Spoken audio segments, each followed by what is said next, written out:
सत्साहेब जी हरीश भगत जी को सत्साहेब, ओम प्रकाश दास जी को सत्साहेब सत्साहेब।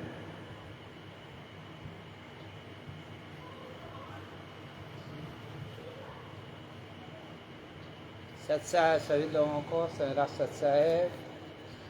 आरसी जी सत्साहेब, आरसी जी।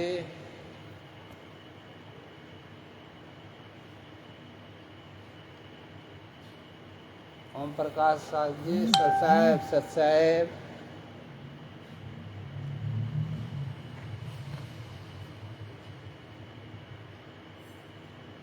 आप सभी लोग जुट जाएं, तब कुछ बातें करें।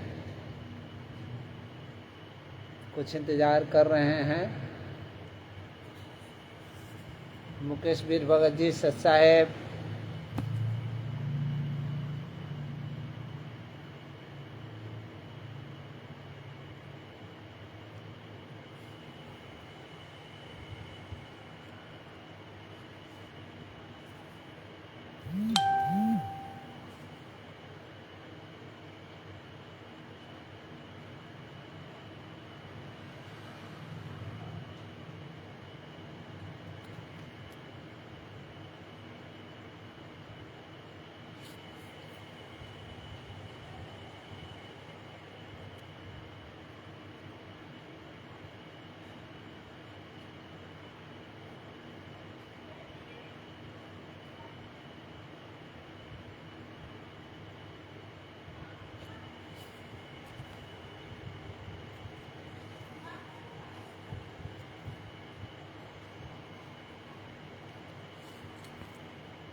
हाँ, आप सभी लोग हरीश भगत जी वगैरह मुकेश भगत जी ने ये वीडियो शेयर कर रहे हैं अपने अपने ग्रुपों में, और सब ग्रुपों में शेयर कर दें।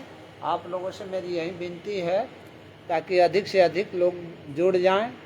हाँ, 2 मिनट 3 मिनट का समय है और जुड़ जाते हैं तो सबसे प्रथम हम लोग स्टार्ट करेंगे अपने गुरुदेव जी के वचन, जो हम लोगों को मंगलाचरण अपने शब्दों में सुनाते हैं, तो हम तो उन्हीं के शब्दों में सुनना पसंद करेंगे।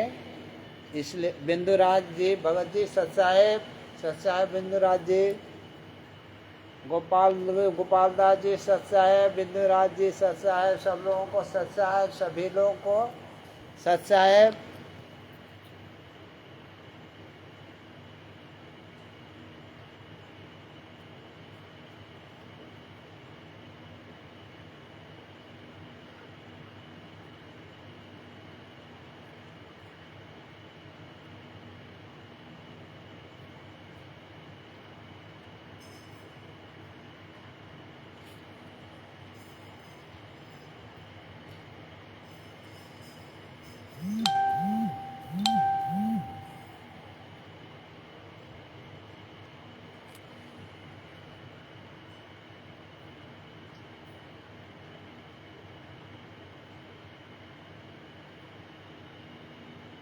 गोपाल दास जी सत्साहेब, जयबंदी छोड़ की।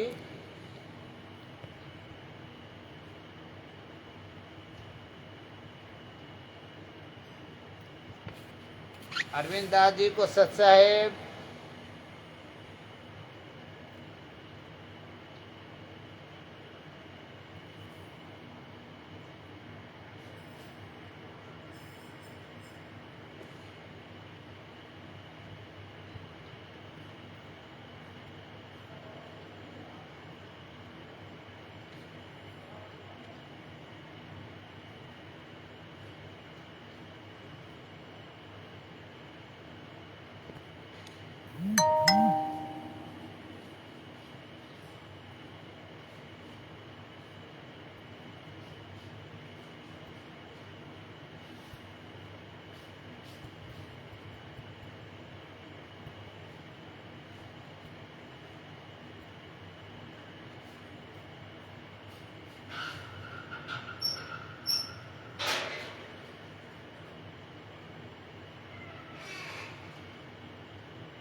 अब मैं चाहूँगा कि हम लोगों के जो हमारे माता पिता हैं उनके मंगल वचन को सुन करके अपना कार्यक्रम आगे को बढ़ाएं।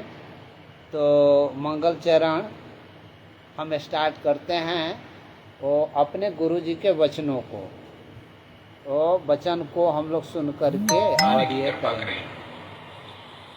बंदी छोड़ कबीर साहिब की जय, बंदी छोड़ गरीबदास जी महाराज की जय, स्वामी रामदेवन जी गुरु महाराज की जय, बंदी छोड़ सतगुरु रामदास जी महाराज की जय, सर्व संतों की जय, सर्व भक्तों की जय, धर्मी पुरुषों की जय, श्री काशी धाम की जय, श्री ठुडानी धाम की जय, श्री करोटा धाम की जय,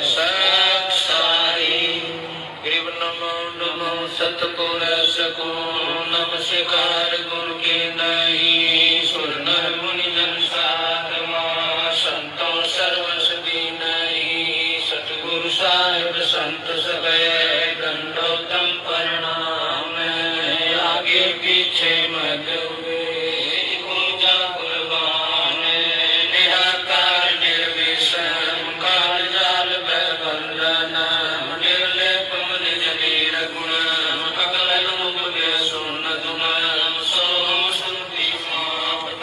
सकल समाना नीरतल उजले रंग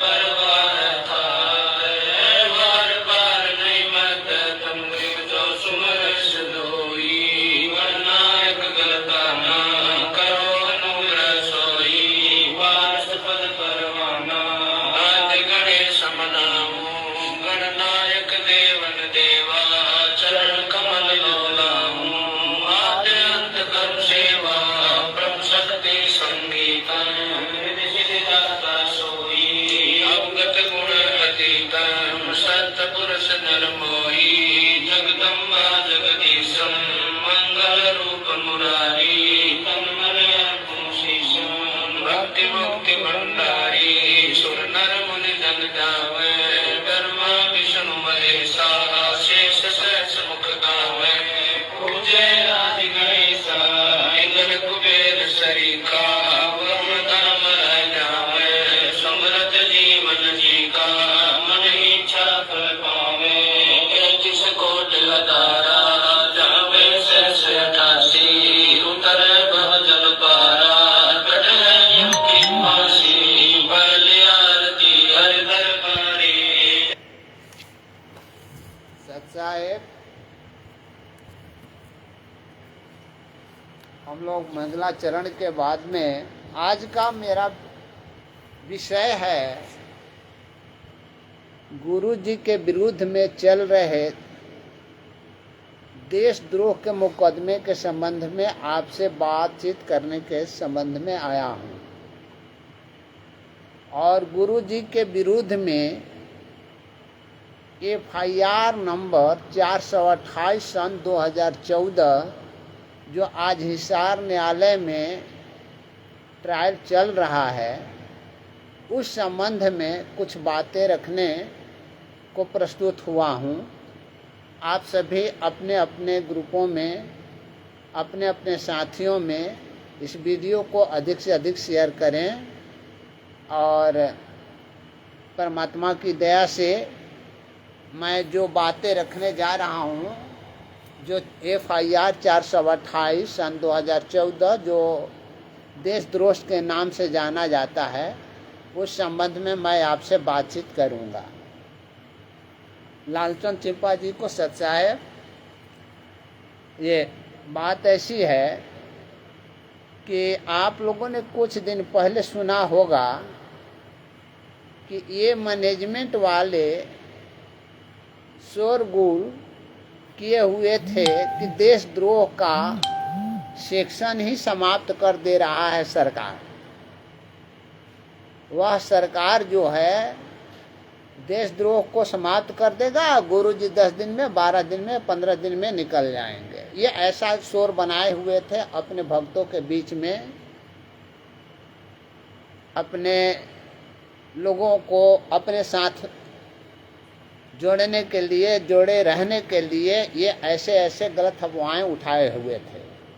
लेकिन सर्वप्रथम मैं इसके बारे में कह दूं, आपको बता दूं कि किसी भी प्रकार का देशद्रोह का जो शिक्षण होता है, न कभी सरकार ने इसको उठाने के लिए, न कभी इसको खत्म करने के लिए कोई कार्य किया और न किया था, बल्कि इस देशद्रोह के सेक्शंस को नए वाले में परिवर्तित कर दिया है, अन्य धाराओं में परिवर्तित कर दिया है। जैसे आपको बता देते हैं, पुराने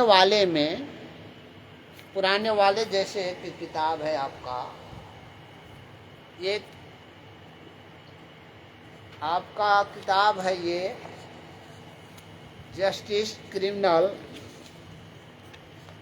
आपको उल्टा नहीं दिखाई न दे रहा है, ये है आपका criminal manual, criminal major act है। इसमें ये होता है कि जो देशद्रोह का केस वगैरह जो है वह है, क्या सेक्शन है, उसमें क्या सज़ा है, क्या सज़ा नहीं है, ये सारी बातें इसमें दी रहती है। पुराने वाले में ये पुराने वाली बात है, ये किताब जो है ये पुराने वाली की बात है। तो इसमें गुरु जी के विरुद्ध में जो धारा लगा हुआ था वह 121, 122, 121A तथा 123 ये देशद्रोह से संबंधित केस में लगा हुआ था, ये सेक्शन था। लेकिन इस सेक्शन को नए वाले में, जो नया निकला हुआ है, नया वाला किताब आपको दिखा देते हैं, ये नया है, ये नया है भारतीय न्याय संहिता 2023, और ये इसको अंग्रेजी में बोलते हैं भारतीय न्याय संहिता 2023, यानी BNS 2023, और उसको बोलते हैं, इसको बोलते थे CRPC यानी क्रिमिनल मेजर एक्ट बोलते हैं। तो इसमें और इसमें क्या बदलाव किया है? कुछ बदलाव नहीं किया है, ये केवल बस इतना किया है कि उस सेक्शंस को जो देशद्रोह वाला पुराने केस में 121 था उसे बदल करके नए वाला में उसका अंक बदल दिया है, 147 है। अब जैसे आपको पढ़ाते हैं, इस नए वाले में ही पढ़ लीजिए, आपको बता दो।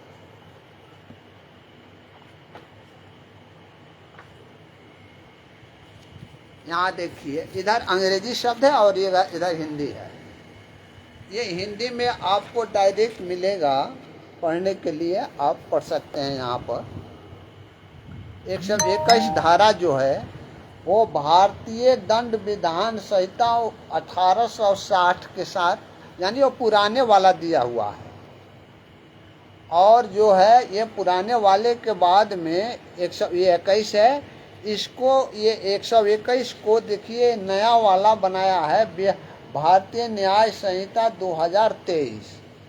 इसमें ये बनाया है 147 धारा, और सज़ा कितनी है? तो सज़ा दोनों में ही है। पुराने वाले जितने में सज़ा था उतना नए वाले में भी है। पुराने में सज़ा क्या है उनका, ये आप देख लीजिए, यहाँ पर लिखा हुआ है, ये यहाँ लिखा हुआ है आपका पुराने वाले में।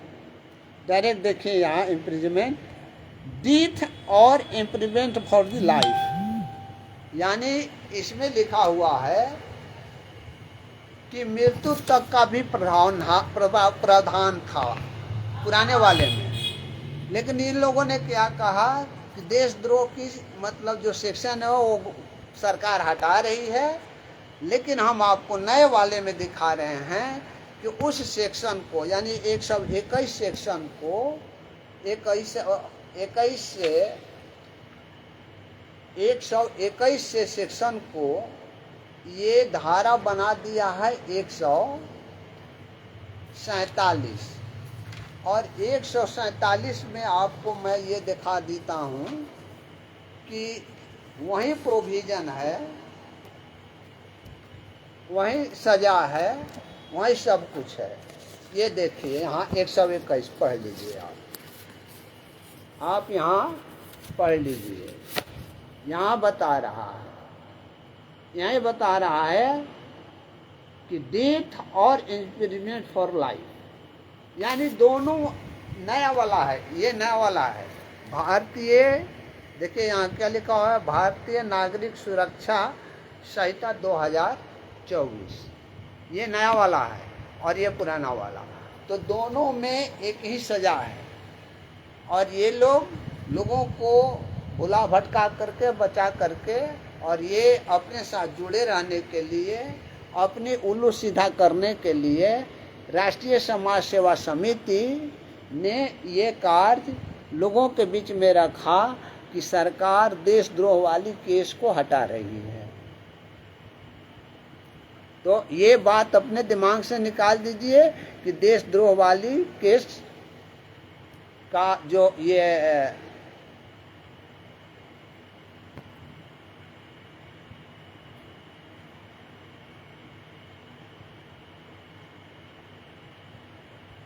हाँ, रामू भगत जी जो बोल रहे हैं, आप सही बोल रहे हैं। ये देशद्रोह वाले केस के संबंध में ऐसा शोरगुल हल्ला गुल्ला उठाए हुए थे ताकि सारे भगतगण वहाँ पर मतलब उनसे जुटे रहें और अपना इनका उल्लू सीधा होता रहे। ये बात सही है रामू जी, सत साहेब रामू जी, आप सही कह रहे हैं। लेकिन हाँ, वो बातें छोड़ दीजिए, अब तो दिमाग से वो निकाल देनी है कि देशद्रोह वाले में उतना ही नहीं है और देशद्रोह से वहाँ कोई मतलब नहीं है। उसके आगे एक और गंभीर अपराध जो यूपी एक्ट का लगा हुआ है, जिसको बोलते हैं अनलॉफुल एक्टिविटीज प्रिवेंशन एक्ट 1967, वो सबसे गंभीर अपराध है। वो अपराध किस पर लगा हुआ था? वो अपराध लगा हुआ था, आप लोगों ने सुना होगा, पिछले कुछ दिन पहले एक कसाब नाम का मतलब कोई व्यक्ति था जिस पर ये फांसी जिसको लगी हुई थी, जो पाकिस्तान का रहने वाला था, वो उसको फांसी लगी हुई थी, उस पर ये धाराएं लगी हुई थी यूपी एक्ट का, और वही धारा हमारे गुरुजी पर लगा हुआ है। अब हम आपको यहाँ बताएंगे कि गुरुजी पर कौन कौन सी धाराएं आरोप गठित की गई है और किस पर विचारण हो रहा है और विचारण में कितने अभी तक मुकदमे में गवाह प्रस्तुत हुए हैं और आरएसएस मैनेजमेंट दोनों मिल करके कैसे क्या क्या किए हुए हैं, ये बातें आप लोगों के समक्ष आज रखने जा रहा हूँ। ये FIR 428 सन 2014 के नंबर। ये आप लोग तो अच्छी तरह जानते हैं कि ये 428 सन 2014 जो FIR है, वह बरवाला कांड जिस रोज हुआ था, वह 18 नवंबर 2014 को FIR दर्ज की गई थी और पुलिस ने सारा इन्वेस्टिगेशन वगैरह करके जितने भी इसमें मुद्दाले बने थे वे लगभग आज 973 लोग हैं, जिसमें से 2 पार्ट बनाया गया। एक पार्ट में बनाया गया पार्ट A और पार्ट B।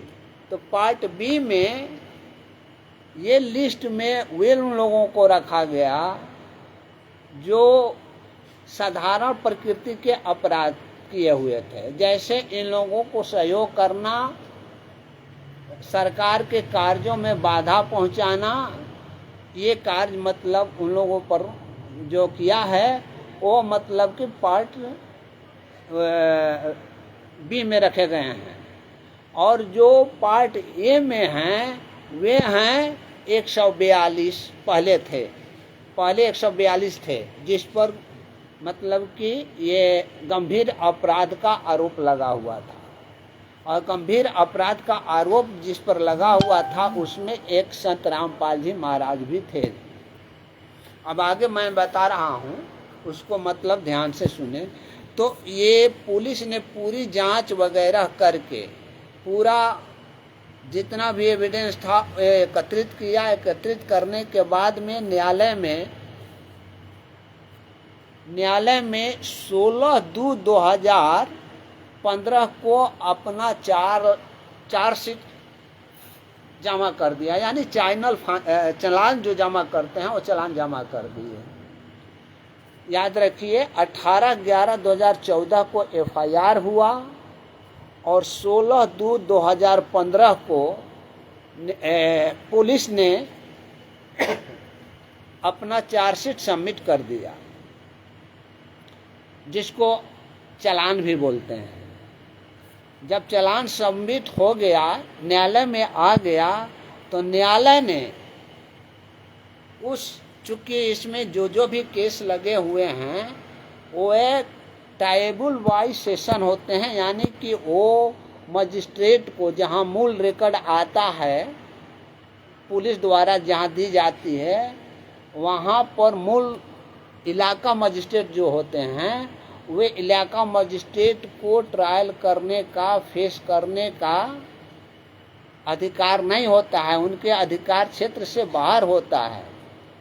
तो इसको न्यायालय जो था, निम्न न्यायालय जो था, वो अपना चार्जशीट जब ही पुलिस का आया, वे 20/2 यानी 4 दिन के बाद, मात्र 4 दिन के बाद 20/2/2015 को उस केस को कॉमिट कर दिया, यानी दौरा सुपुर्द कर दिया। यानी कि अपने ऊपरी कोर्ट में, जैसे सत्र न्यायालय जो होते हैं, जजेज जो होते हैं, जिला स्तर का जो जजेज होते हैं, उनको वो सुपुर्द कर दिया कि ये केस जो है मुझे देखने का अधिकार क्षेत्र से बाहर है, इसलिए मैं इस केस को, इस मुकदमे को कॉमिट करके आपको सुपुर्द करता हूं, आप इसका विचारण करें। तो वे केस जब वहां पर से कॉमिट हो गया, तो उसका सेशन न्यायालय के यहाँ नंबर पड़ा 46/2015। 46/2015 केस पड़ा, और उसमें जितनी भी लोग थे उसमें सबकी ये अपीयरेंस के लिए चला। कुछ लोग जमानत पर बाहर थे, उनके लिए अपीयरेंस पर चला। उसके बाद में उन्होंने अपना सब कुछ जो न्यायालय में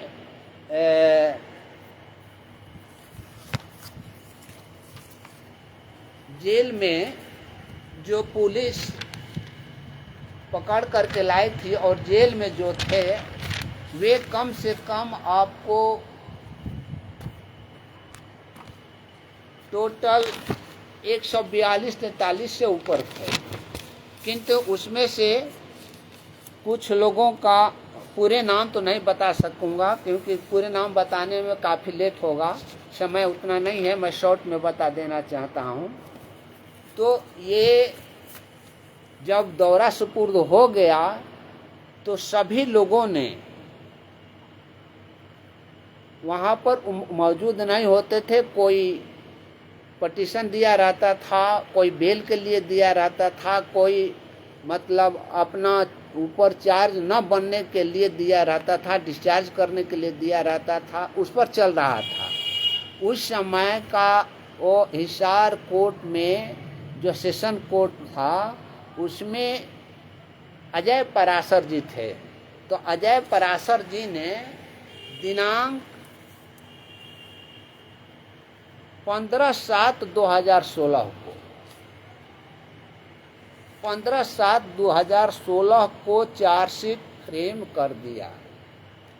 और वो चार्जशीट फ्रेम किया, वो किस में, टोटल शॉर्ट में अभी बताते हैं, उसका विस्तृत जानकारी आपको देंगे आगे। अभी बताते हैं किस किस सेक्शंस में उन्होंने चार्ज किया 15/7/2016 को। तो वे 148, 146, 307, 332, 333, 323, 342, 353, 335 IPC के साथ ये भी पढ़ा जाता है 149 IPC, जो घातक हथियार लिए हुए थे। और धारा 16 तथा धारा 22C जो है ये है असंवैधानिक गतिविधि में संलिप्तता को लेकर के उसे सुरक्षा अधिनियम 1967 के तहत ये 16, 22C तथा 18 एवं 20 में इनका केस जो है वह आरोप गठित हुआ। इसके अलावे 3 से धारा 3, 4A, 4B ये विस्फोटक पदार्थ अधिनियम, जैसे ये पेट्रोल बम वगैरह रखे हुए थे, किरोसिन बम वगैरह रखे हुए थे, ये सबको मतलब विस्फोटक पदार्थ एक्ट के तहत लागू होता है, जिसका सेक्शन 3, 4A और 4B में मतलब ये दर्ज हुआ है। अब आपको यहाँ पर हुआ हो जाता है। इसके अलावा जो प्रॉपर्टी नष्ट की गई थी, जिसे ये लोग जेसीबी को जला उला दिए हुए थे, उस जेसीबी को जलाने का जो मतलब घटना कारित किए हुए थे, उस संबंध में ये बना हुआ है 3 और 4 सार्वजनिक संपत्ति क्षतिपूर्ति अधिनियम 1908 के तहत। इसके अलावा 121, 121A, 123, 120B, 114 एवं 188 इत्यादि लगे हुए थे। इसको मैं विस्तार से आपको बताऊंगा। विस्तार से बताने का मेरा उद्देश्य ये होगा कि आप लोग जाने कि कौन सी धारा किस तरीका का है और किसमें कितने सजा का प्रावधान है। और ये लोग आज कह रहे हैं, कल कह रहे हैं, परसों कह रहे हैं, ये लोग क्या क्या किए हुए हैं ये मैं आपको बताऊंगा अभी। ये जब इतनी धाराएं जब लागू हो गई, आरोप गठित हो गया, अजय पराशर जी ने संत रामपाल जी महाराज से पूछा कि आपके विरुद्ध धारा 147, 148, 149, 186, 326, 420, 307, 332, 333, 435, 442, 353, 121, 121A, 121 के बाद में 123, 188 भारतीय दंड विधान धारा के तहत में हुआ जी, और 16, 18, 20 तथा 22C एवं 23 आतंकवादी गतिविधि में संलिप्तता को लेकर के रोकथाम के लिए जो अधिनियम 1967 का है, उसकी धारा में आरोप गठित की गई है। धारा 25, 27, 30 आर्म्स एक्ट और धारा 3, 4A, 4B विस्फोटक पदार्थ अधिनियम एवं धारा 3, 4 सार्वजनिक संपत्ति का क्षति पहुंचाने एवं उसकी सुरक्षा है तो 1984 के अंतर्गत जो आपने अपराध किया, उस अपराध में मृत्यु यानी फांसी, आजीवन कारावास या रिगोरियस मतलब कि कठोर कारावास की सजा का प्रावधान है। क्या आप इस अपराध को स्वीकार करते हैं? ये गुरु जी से कोर्ट ने, अजय पराशर ने पूछा।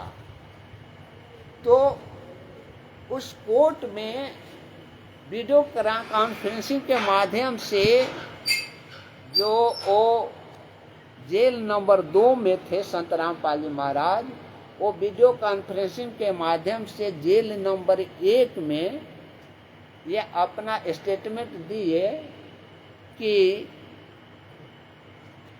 मेरे अधिवक्ता जो हैं उनसे मैंने सलाह नहीं लिया है, इसलिए मैं कुछ नहीं कहूँगा। बस इतना ही बोले हैं और उन्होंने आरोप को स्वीकार नहीं किया है। बस इतना ही कहा है कि मैंने अपने अधिवक्ता से सलाह नहीं लिया है, इसलिए मैं कुछ नहीं बोलूँगा। इस तरीका से ये अब आप सभी ये एक क्या बोलते हैं 142 पर ये आरोप गठित की गई थी जिसमें ये सजा है।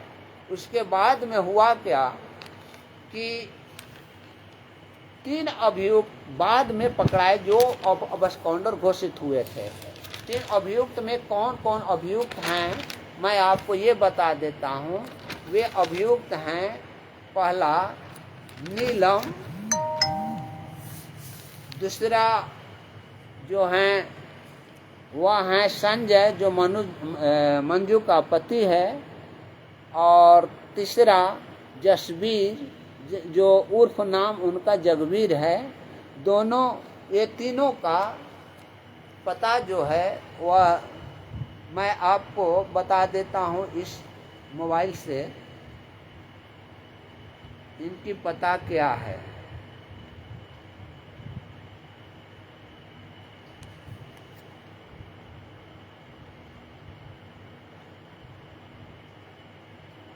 ये आप लोगों को देख लीजिए यहाँ पर, ये मैं दिखा रहा हूँ। ये जो हैं पहला संजय एलियस फौजी वगैरह वगैरह का ये नाम दिया हुआ है। तो इसमें मैं पढ़ रहा हूँ, थोड़ी सी दिखाने में हमें थोड़ी सी दिक्कत हो रही है। इसमें है Fauji Sanjay Fauji son of Ajit Singh alias Jitu resident of village Khanpur Kalan district Sonipat at present resident head house number 2824 sector 29 Rohtak. ये जो संजय हैं वह मंजू यानी गुरु जी की लड़की मंजू का पति हैं, और दूसरा नीलम डॉटर ऑफ श्री रामपाल।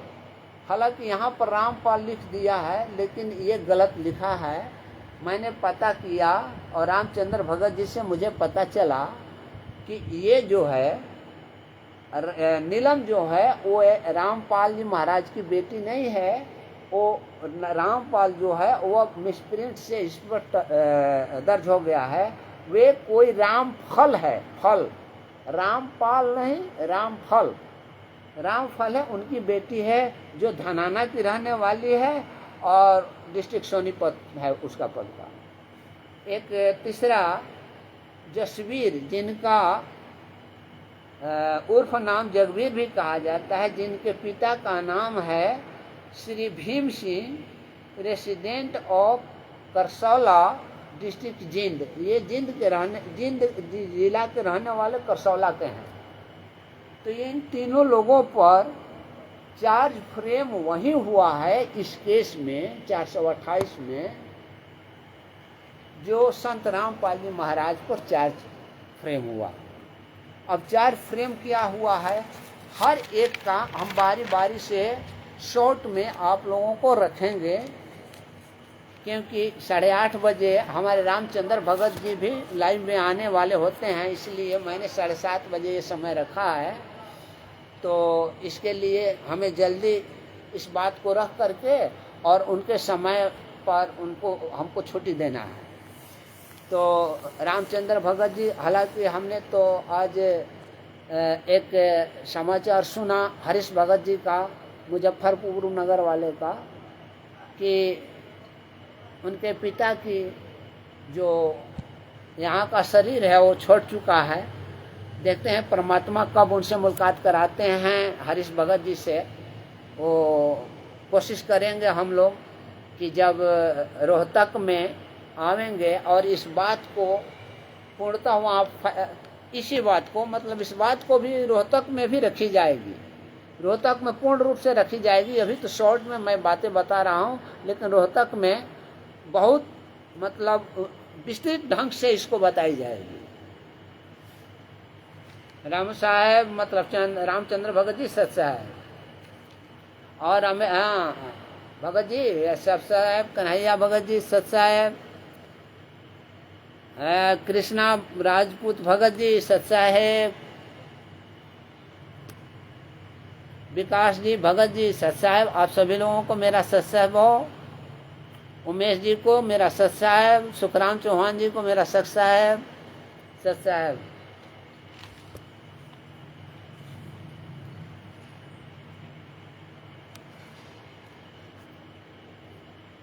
अच्छा सॉरी, इसके लिए मैंने अभी जो रामचंद्र जी के बारे में कहा कि वो लाइव 8:30 बजे आते हैं, तो मुझे जानकारी नहीं था, लेकिन आज वो लाइव में नहीं आने वाले हैं जैसा उन्होंने मैसेज दे रहे हैं, तो इसके लिए हमें क्षमा चाहिए।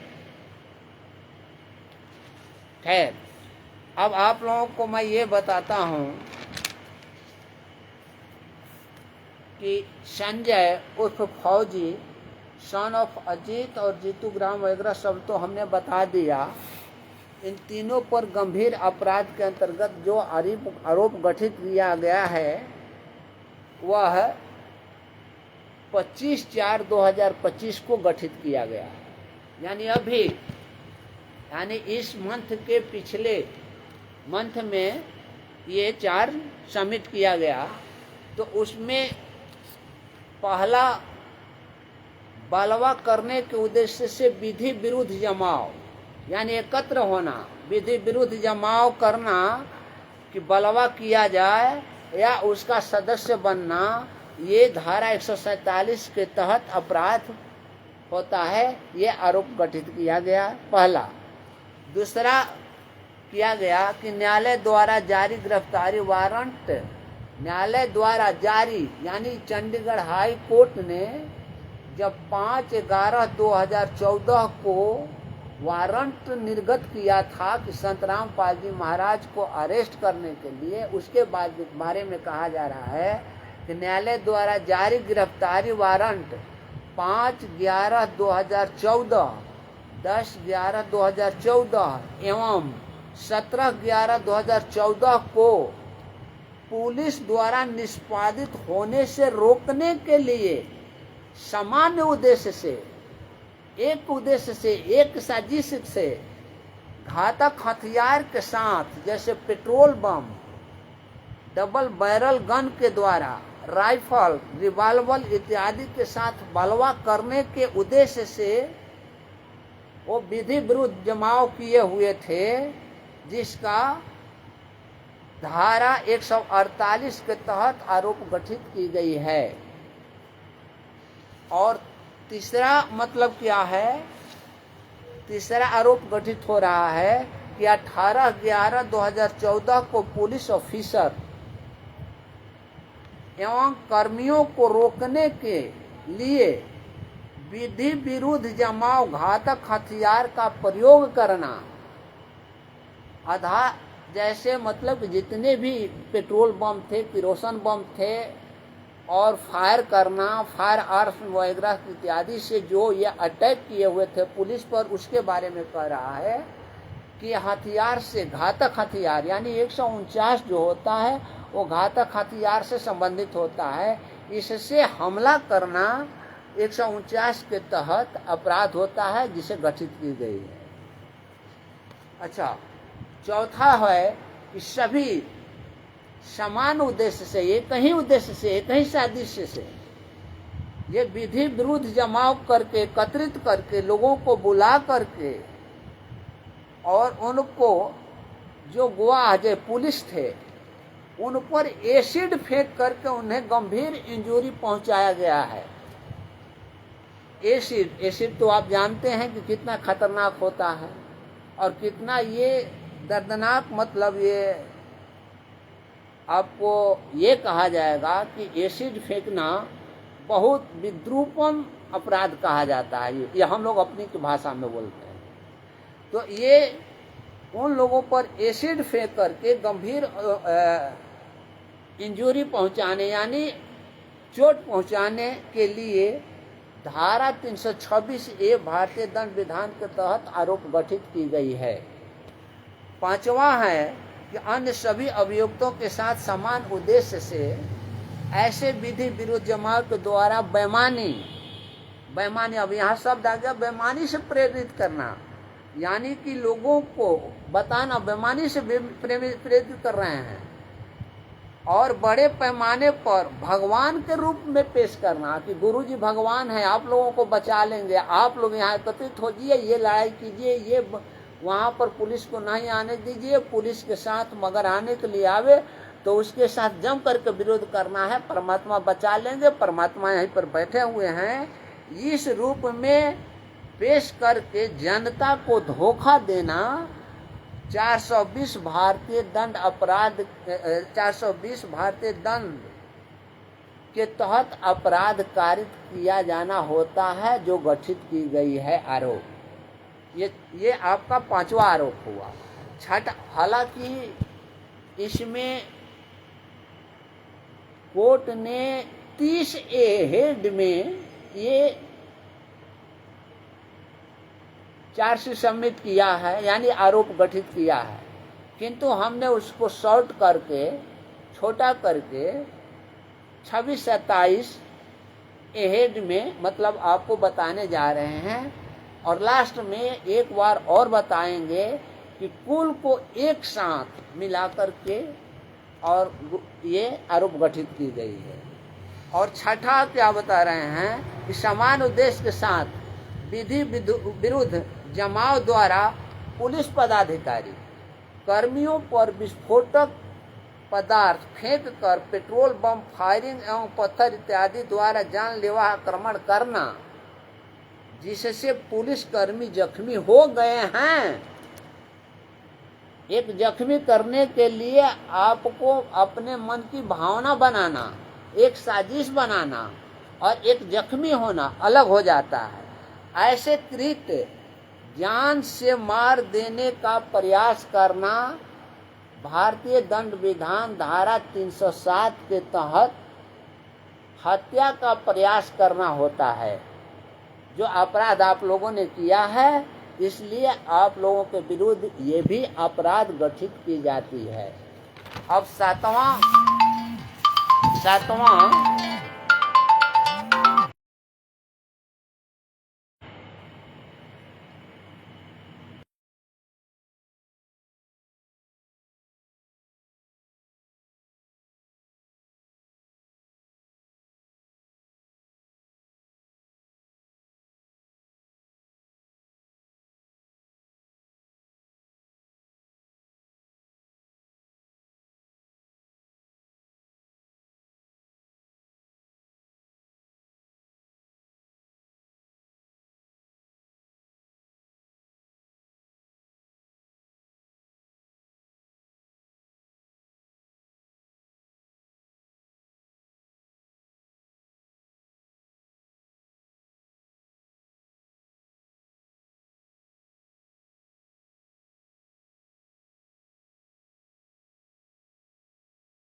उधर से विधि, हाँ अब ये 9वां बता रहे थे। थोड़ी सी बार बार फोन आ रहा है और डिस्कनेक्ट कर दे रहे हैं, तो मतलब ये हो जा रहा है।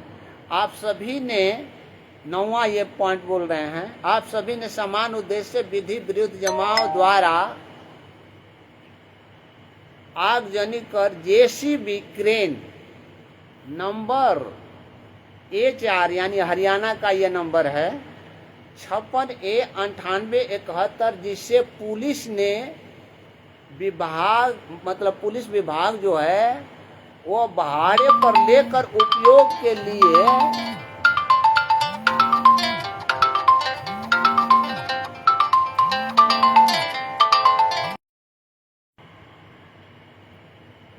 हेलो, अब आवाज आ रही है? आप लोगों तक आवाज आ रही है? ठीक है, ठीक है भगत जी, सच। आप 9 ये बता रहे थे आपको कि आप सभी ने समान उद्देश्य से विधि विरुद्ध जमाव करके, यानी एकत्रित करके सभी लोगों को बुला करके और आगजनी के द्वारा, यानी आग लगा करके, जेसीबी क्रेन नंबर जिसका हरियाणा का है 56A9871, जिसे पुलिस विभाग ने भाड़े पर अपने उपयोग के लिए लाई थी, उसे एवं पुलिस जिप्सी को आपने आगजनी करके क्षतिकारित कर दिया है, जो धारा 435 के तहत अपराध है। 10 पॉइंट नंबर 10 है कि आप सभी ने इस विधि विरुद्ध जमाव द्वारा समान उद्देश्य से लगभग 20,000 लोगों को सतलोक आश्रम बरवाला में बंधक बनाया था, जो धारा 342 के अंतर्गत अपराध है। ये भी वहां पर चल रहा है।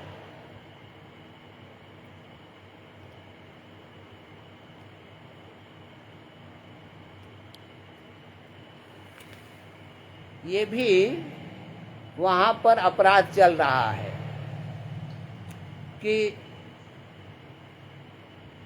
अब 11वां पॉइंट में आपको मैं बता दे रहा हूं कि विधि विरुद्ध जमाव करके समान उद्देश्य से पुलिस कर्मियों के कार्यों में बाधा पहुंचाना, ये 353 के तहत अंतर्गत जो है वो अपराध है।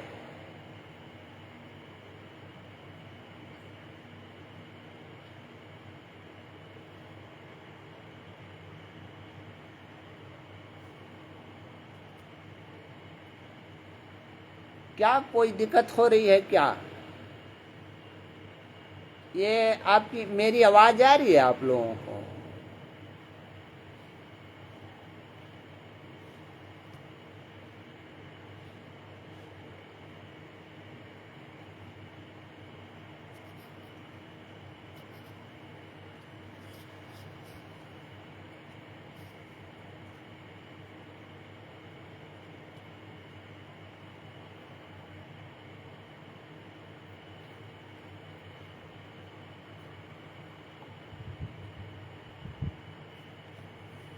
कैमरा क्यों नहीं मतलब आ रहा है? कैमरा तो ठीक है, कैमरा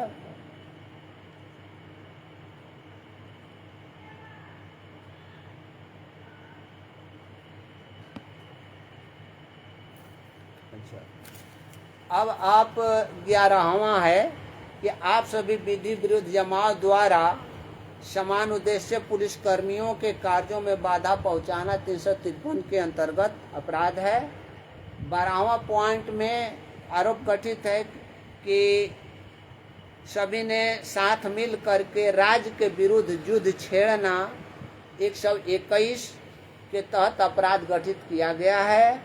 आप सभी यानी अभियुक्तों के बारे में कहा जा रहा है कि राज्य सरकार के सिस्टम के विरुद्ध आपराधिक बल का, पहला में आपको ये धारा जो है उसमें युद्ध छेड़ने की बात बताई जा रही है 121 में, और 121A जो है इसमें आपराधिक बल का प्रयोग करना है, जैसे वो हथियार का प्रयोग करना है होता है। तो इसे सिस्टम के विरुद्ध में आपराधिक बल का प्रयोग कर राज्य सरकार के विरुद्ध में युद्ध छेड़ा, जो धारा 121A के तहत अपराध है, गठित किया जाता है। आप सभी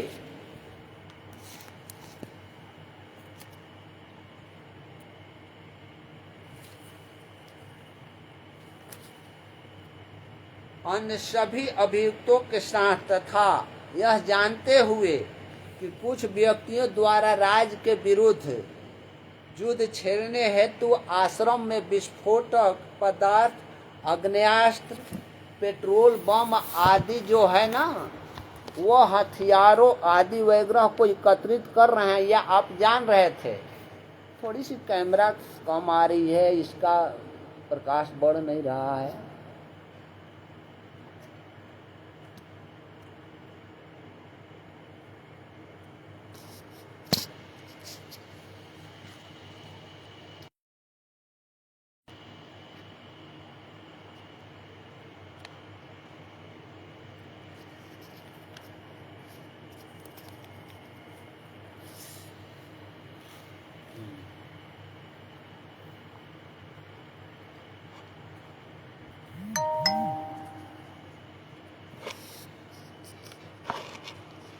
ये ऐसे बढ़ जाते हैं।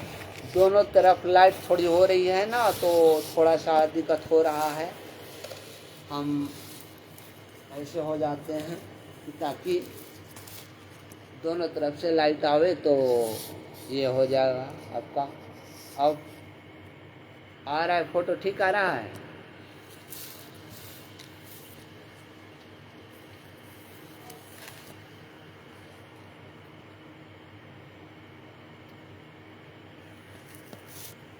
अब ठीक है भगत जी, कोई भगत जी?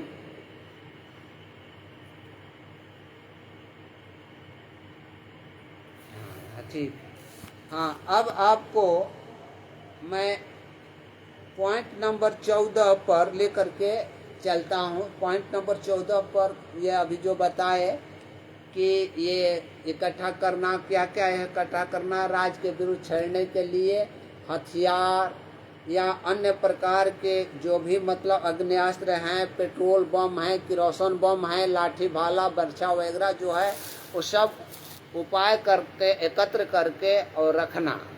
ये धारा आपको 123 के तहत अपराध माना जाता है। अब पांचवा जो है वह है 15वां, वह है आप सभी जानते हुए हैं। ये अब ध्यान दिया दीजिए, जो कोई भी वो आश्रम में होगा तो उनको जानकारी होगी कि घटना के बहुत पूर्व से, यानी कि 8-9 रोज पूर्व से वहाँ पर आपको डीएम ने 144 की धारा लागू किया था।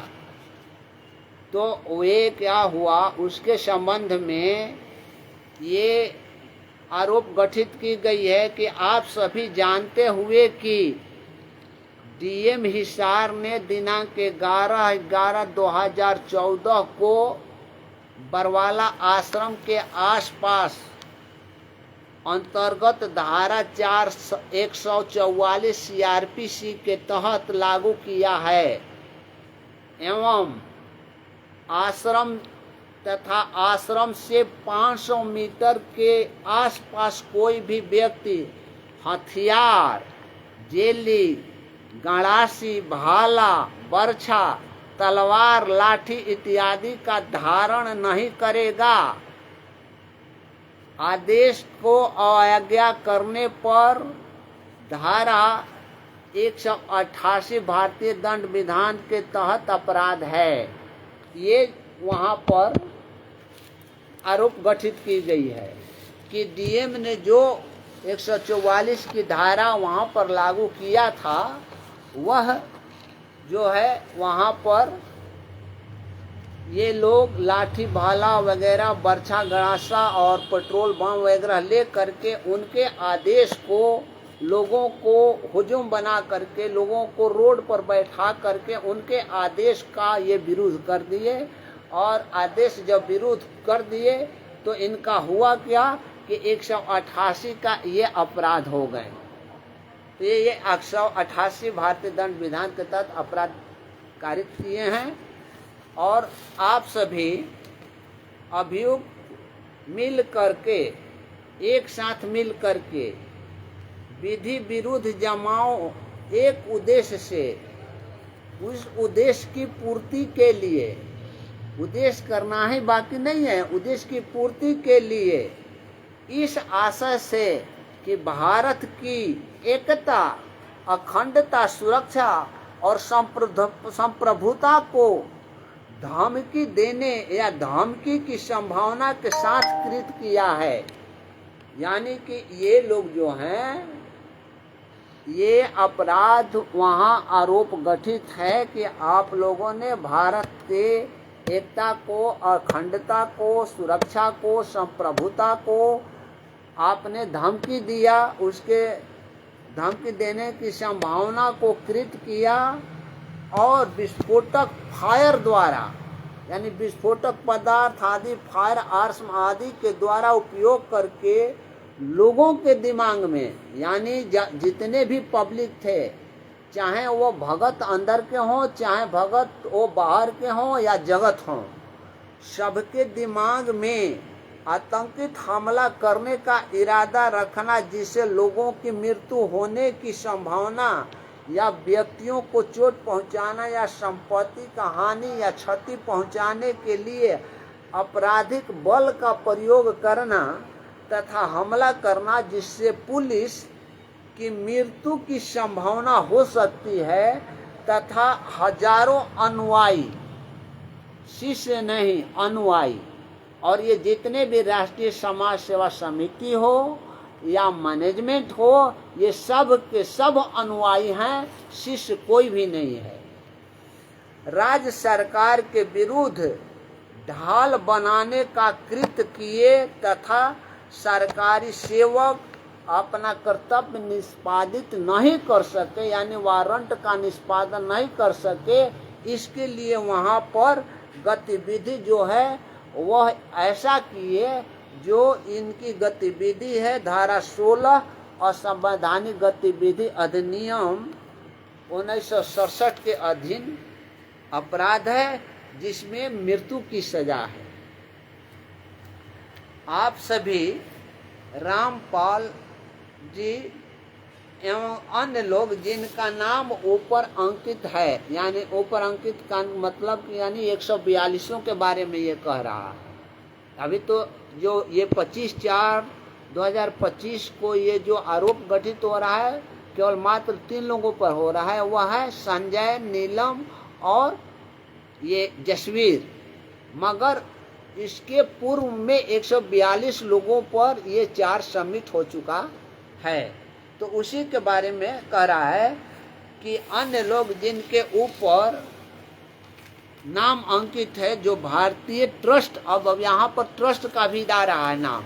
आप ये ध्यान रखिएगा कि ये ट्रस्ट किस लिए बनाया गया था और इस ट्रस्ट के बारे में क्यों कबीर परमेश्वर भक्ति ट्रस्ट और बंदी छोड़ भक्ति मुक्ति ट्रस्ट को किनारे रख करके और मुनिंदर धर्मा ट्रस्ट के नाम से तथा जाल ट्रस्ट बना करके अपना ये दुकानदारी जो चला रहे हैं, किस कारण से चला रहे हैं, ये सारे भक्तों को जानना होगा, ये सारे भक्तों को समझना होगा कि क्यों ऐसा काज कर रहे हैं, क्यों ये काज कर रहे हैं, क्यों नहीं कार्य कर रहे हैं। तो ये अब उसके बारे में है आपको कि आप सभी रामपाल जी महाराज, वो ऊपर नाम जितने भी अंकित हैं यानी सभी 145 जो भारतीय ट्रस्ट अधिनियम 1872 के तहत पंजीकृत कबीर परमेश्वर भक्ति ट्रस्ट एवं बंदी छोड़ भक्ति मुक्ति ट्रस्ट का गठन किया गया था और अपराध करने के लिए राज्य के खिलाफ एक साजिश रची गई थी इसी ट्रस्ट के माध्यम से।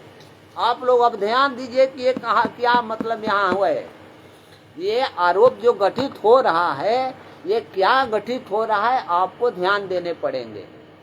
ध्यान ये देने पड़ेंगे कि इसमें क्या कहा जा रहा है। इसमें कहा जा रहा है कि ये दोनों ट्रस्ट, कबीर परमेश्वर भक्ति ट्रस्ट और बंदी छोड़ भक्ति मुक्ति ट्रस्ट, इस अपराध का साजिश यानी ये मारपीट करने का, लोगों को कैसे एकत्रित करके और सरकार के विरुद्ध लड़ाई जाए, कैसे पुलिस पर मारपीट की जाए, इसके लिए ये साजिश रची गई थी।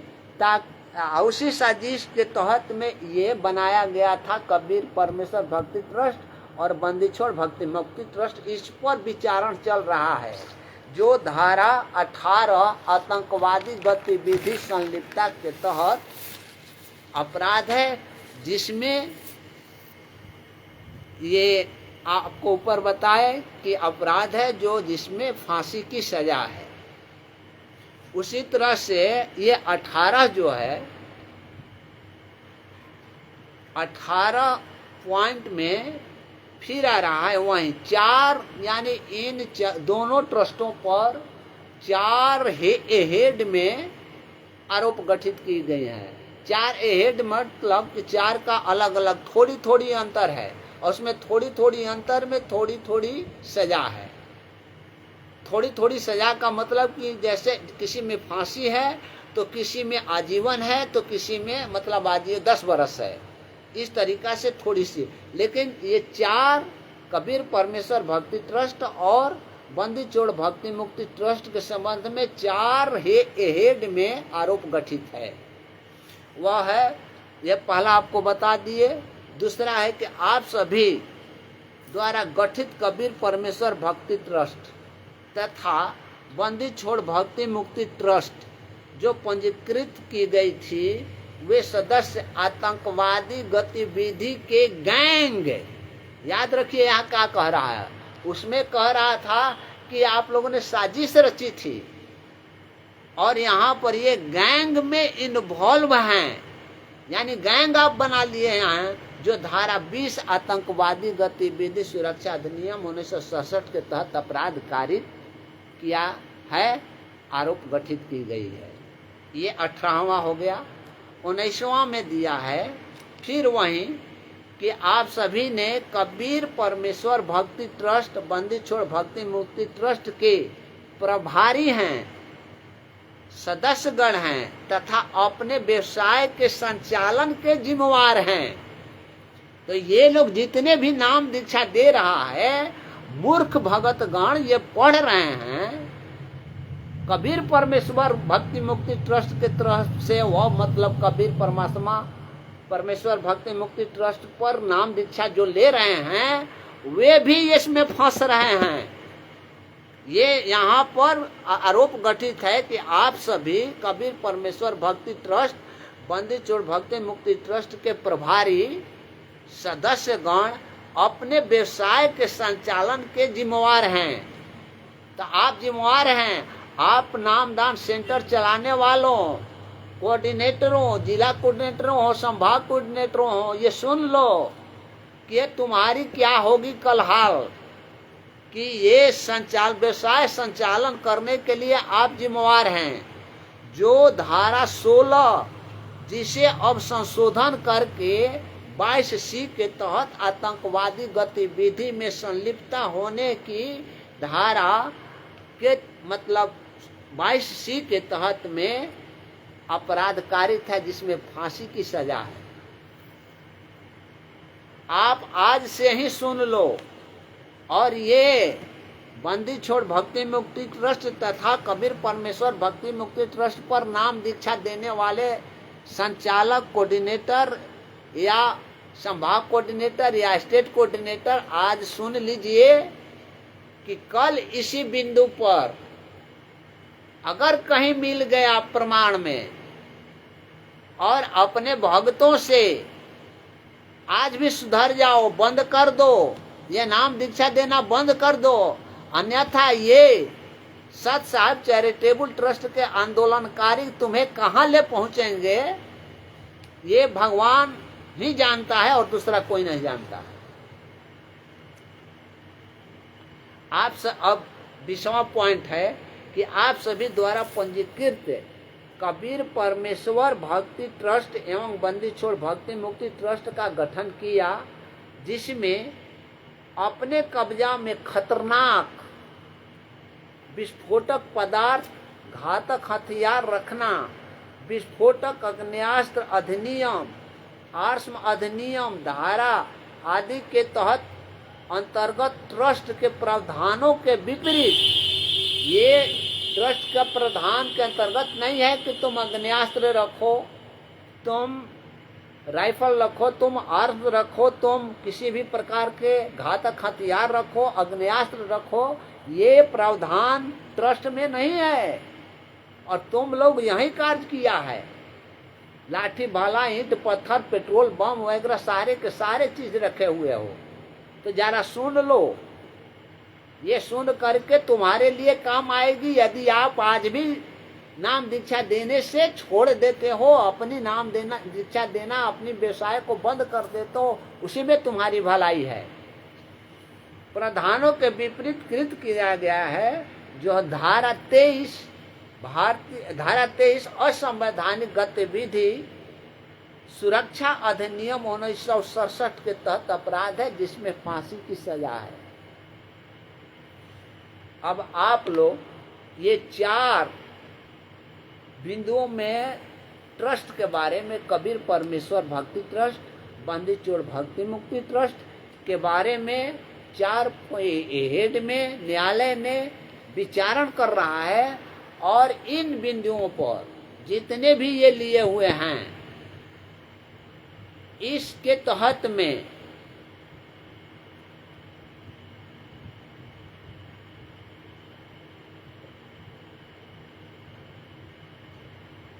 हाँ भगत जी, बात तो सही कह रहे हैं। तो ये समझ लो, आज से ही कुछ अपने को सुधार लो, परमात्मा के मार्ग में आ जाओ। परमात्मा बड़े दयालु हैं, वो तुम्हारी सारी बातों को भूल करके और तुम्हें माफ कर देंगे यदि तुम नाम दीक्षा देना, संचालन करना बंद कर देते हो।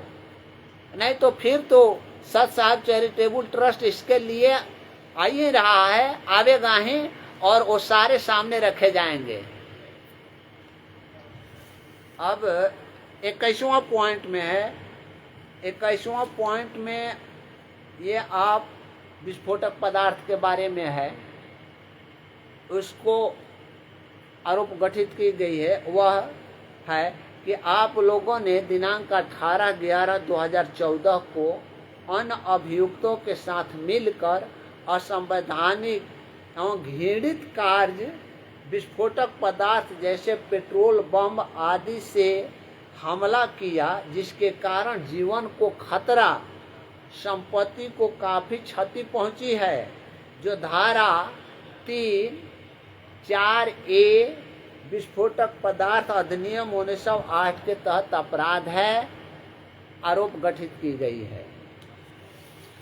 और धारा 22 में विस्फोटक पदार्थ का एक और धारा ये किया गया है कि आप सभी अन्य अभियुक्तों के साथ अपने कब्जे, अपने नियंत्रण और विस्फोटक पदार्थ जैसे पेट्रोल बम, किरोसिन इत्यादि इस आशय से के साथ रखे थे कि जीवन के खतरे एवं संपत्ति को काफी मात्रा में क्षति पहुंचे, अपराध कारित किया है, जो धारा 4B के तहत विस्फोटक पदार्थ अधिनियम 1908 के तहत अपराध है। अब आपको 23वां में है कि आप सभी अभियुक्तों के साथ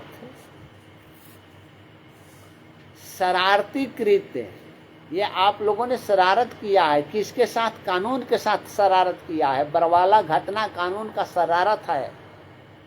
कानून के द्वारा जारी वारंट को आपने निष्पादन नहीं करने दिया, शरारती कार्य किया, लोगों को अपने कार्य करने से रोका। इसके लिए है कि आप सभी अभियुक्तों के साथ मिलकर शरारती कार्य किया, जिससे सार्वजनिक संपत्ति को क्षति पहुंची है, जो धारा 3 सार्वजनिक संपत्ति की क्षति सुरक्षा अधिनियम 1984 के तहत अपराध किया है। ये आपको चुकाने पड़ेंगे। जितने भी ये पैसे खर्च हुए हैं पुलिस वगैरह को मतलब लाने में, उनके DA वगैरह, चाहे आपको पकड़ने में, आप लोगों को मतलब उनके वारंट को निष्पादन करने में जो भी खर्च हुए हैं, वो करीब 2700 करोड़ रुपए खर्च हुए हैं। इस सब का अपराध आपने धारा 3 के तहत सार्वजनिक संपत्ति की क्षति पहुंचाई है, इसके लिए आरोप गठित की गई है।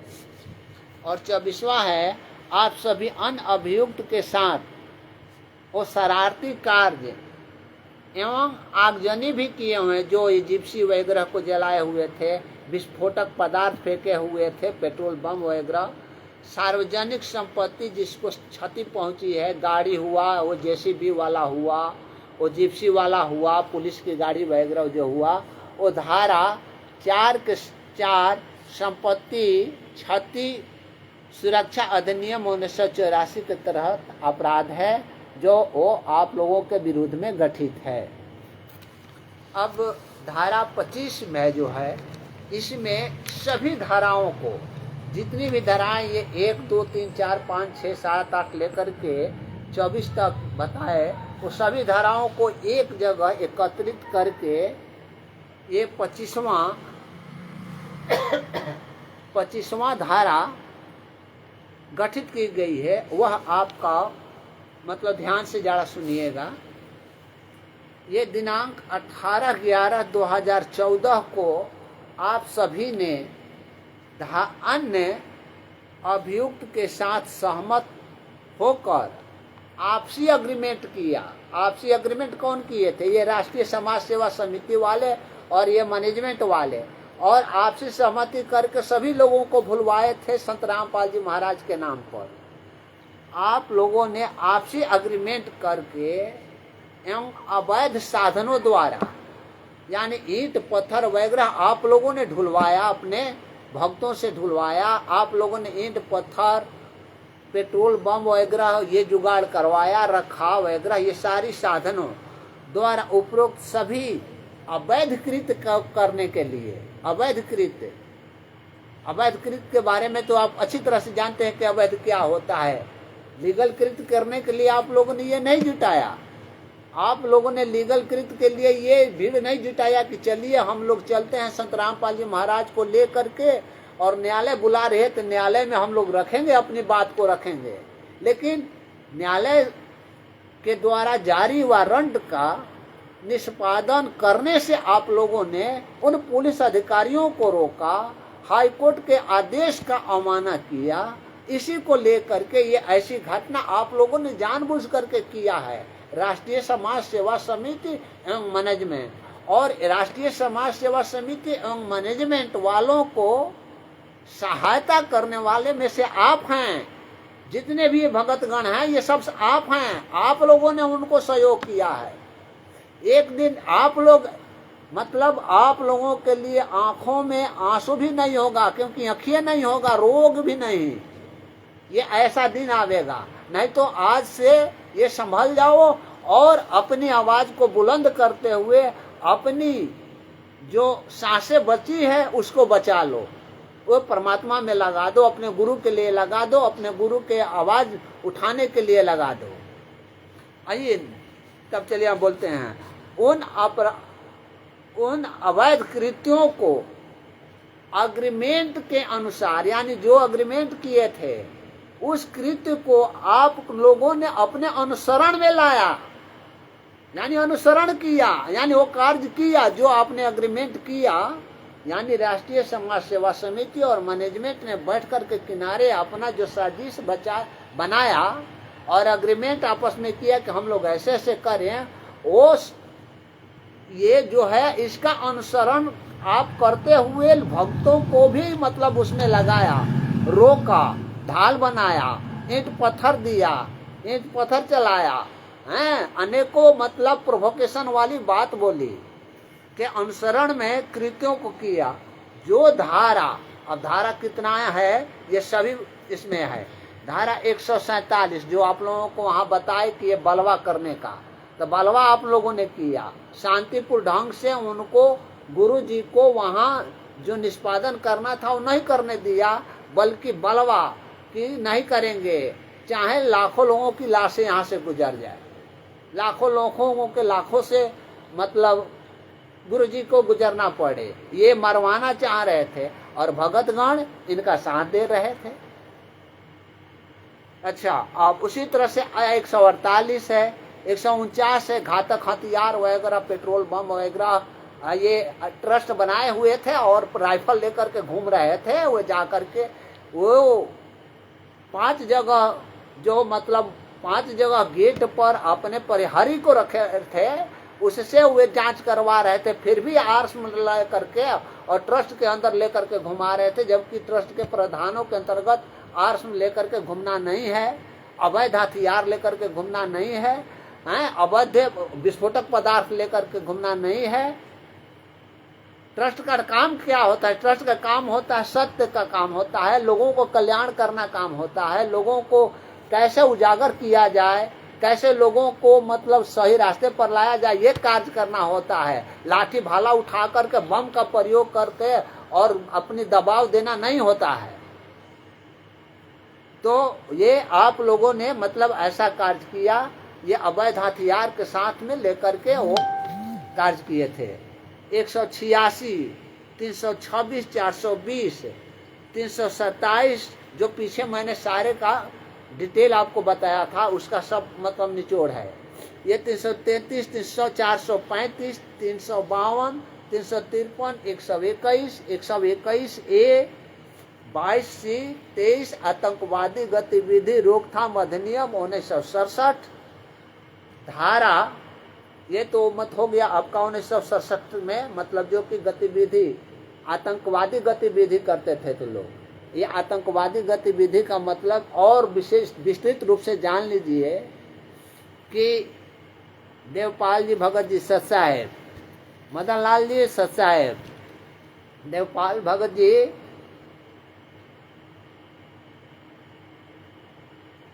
हाँ भगत जी, देवपाल भगत जी आप सही बोल रहे हैं, समझे ना। ये आतंकवादी गतिविधि का मतलब विशेष रूप से आप ये जान लीजिए कि आपने सुना होगा एक कसाब का नाम जिसे फांसी दी गई थी, उस पर ये सेक्शन लगा हुआ था, ये आतंकवादी गतिविधि में संलिप्तता का रोकथाम अधिनियम 1967 है, ये उस पर लगा हुआ था, उसको फांसी दी गई थी। और ये राष्ट्रीय समाज सेवा समिति और ये मैनेजमेंट गुरु जी को वहां तक पहुंचाना चाहता है जहां कसाब पहुंच चुका है। इसलिए भगतगण आज से आप जाग जाओ, सो मत, कान बंद करके रहो मत। स्टेट कोऑर्डिनेटर लगाएंगे और वे थोड़ी सी जो इसका तारीफ होता है ना, वो नेट का, वो नेट कमजोर हो रहा है, इसीलिए अब जल्दी हम खत्म करते हैं इसे। तो धारा, ये विस्फोटक पदार्थ अधिनियम की धारा 3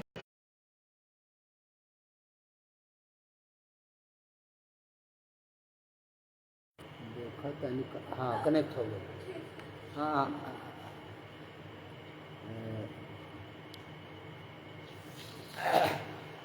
हाँ भगत जी, वो नेट के प्रॉब्लम से दिक्कत हो रही है, आप लोग क्षमा करेंगे। ये दिए हुए हैं दूसरे नंबर से, मतलब वो वाईफाई में। अब 2 मिनट में हम ख़त्म करते हैं। और इस तरीके अब चलिए, ये यहाँ थे, हाँ अब धारा 3, 4 और 4A, 4B विस्फोटक पदार्थ अधिनियम की धारा के तहत में ये चार्ज गठित की गई है तथा 3, 4 सार्वजनिक संपत्ति की क्षति सुरक्षा अधिनियम 1984 के तहत ये अपराध कारित की गई है, जो मृत्यु अर्थात फांसी या आजीवन कारावास या रिगोरस यानी कठोर कारावास कठोर कारावास की सजा है इन धाराओं में। तो आप लोग समझिए कि कितने ये गुरु जी कष्ट में हैं।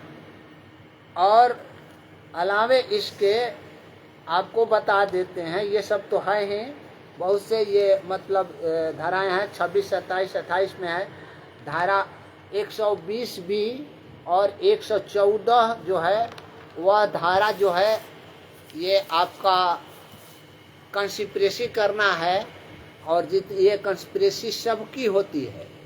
अब इसमें आपको हम बता देते हैं कि इस गुरु जी पर जब ये धाराएं गठित हुई तो ये मैनेजमेंट वाला ने गुरु जी के विरुद्ध में ये धारा गठित हुई थी आपको 15/7/2016 को याद रखिएगा कि ये FIR हुआ 18/11/2014 को, चालान पुलिस ने पेश किया 16/2/2015 को, और चालान पेश होने के बाद केस कॉमिट हुआ 20/2/2015 को। और गुरु जी के विरुद्ध आरोप जो पीछे मैंने अभी पढ़ा अभी बताया, उसका आरोप गठित हुआ था 15/7/2016 को। इसमें जब ये गठित हुआ, और पूर्व में हमने बताया है कि गुरुजी ने क्या कहा था। गुरुजी ने कहा था कि मेरे वकील नहीं है, इसलिए मैं कुछ नहीं बोलूँगा। और वो जजेज अजय प्रासर जी ने गठित कर दिया। उन्होंने कहा कि ठीक है, वो नहीं है, लेकिन ये MS नैन हैं जो इसको कंडक्ट करने में सक्षम है, ये हैं, गठित कर लेते हैं, उसमें कोई दिक्कत नहीं है। तो गठित हो गया। गठित होने के बाद में अब ज़रा सुना जाए। ये तो आरोप गठित हो गया। गठित हो गया 15/7/2016 को। ध्यान से सुनिएगा, ये मतलब सोचने वाली बात है कि ये लोग क्या करते हैं। अभी आपको हम सब दिखाएंगे। 15/7/2016 को ये चार्ज गठित हुआ, और चार्ज गठित होने के बाद में यानी 7 से 8 माह के बाद ये लोग ये 18/3/2017 को, याद रखिए, ये लिख लीजिएगा, नोट जितने भी मैं डेट बोल रहा हूँ वो लिख लीजिए। 18/3/2017 को RSS मैनेजमेंट वालों ने 8 माह के बाद चंडीगढ़ हाई कोर्ट में ये आरोप को डिस्चार्ज करने के लिए कि ये आरोप नहीं बनता है, उनके विरुद्ध ये आरोप नहीं बनता है, इसलिए ये रिवीजन फाइल किए, जिसका नंबर है, नंबर लिख लीजिए आप लोग, नंबर जिसका है CRR यानी क्रिमिनल रिवीजन नंबर 1068 सन 2017, 1068 सन 2017। ये वहाँ 8 महीना के बाद फाइल करते हैं। कानून क्या है? कानून है कि किसी भी चार्ज फ्रेम हुआ तो उसके 90 दिन के अंदर हाई कोर्ट जाना होता है। ये 8 माह के बाद बीत गए, और 8 माह तक 71 गवाह गुजर गए। गुरुजी के विरुद्ध में 71 गवाह गुजर गए। सब लोगों ने गुरुजी के विरुद्ध में अपना स्टेटमेंट दिया। तब 8 माह के बाद ये जाते हैं चंडीगढ़ हाई कोर्ट में कि गुरुजी पर तो अपराध बनता ही नहीं। अब वहां गए तो ठीक है भाई, गए, वो भक्तों को समझाने बुझाने के लिए, उनको रिझाने के लिए वे तो चंडीगढ़ हाई कोर्ट में चले गए और क्रिमिनल रिवीजन फाइल किए, जिसका नंबर 1068 सन 2017 है, जो न्यायालय में कंडोनेशन पटिशन अपने डिले का दिए, जिस पर न्यायालय ने कंडोनेशन पटिशन जो है वो स्वीकार करके इनके रिवीजन को तो स्वीकार कर लिया, रिवीजन को एडमिशन कर लिया, किंतु उसमें बहस ये लोग करते नहीं हैं। अब आपको दिखाते हैं इस नंबर से, आप देखिए यहाँ पर, ये देखिए नंबर इसमें, ये हाई कोर्ट का टोटली जो है ना, ये डेट पड़ा हुआ है। ये टोटली जो है हाई कोर्ट का डेट पड़ा हुआ है। इसके आगे भी कुछ है, ये सब देख लीजिए, ये सब डेट पड़ा हुआ है।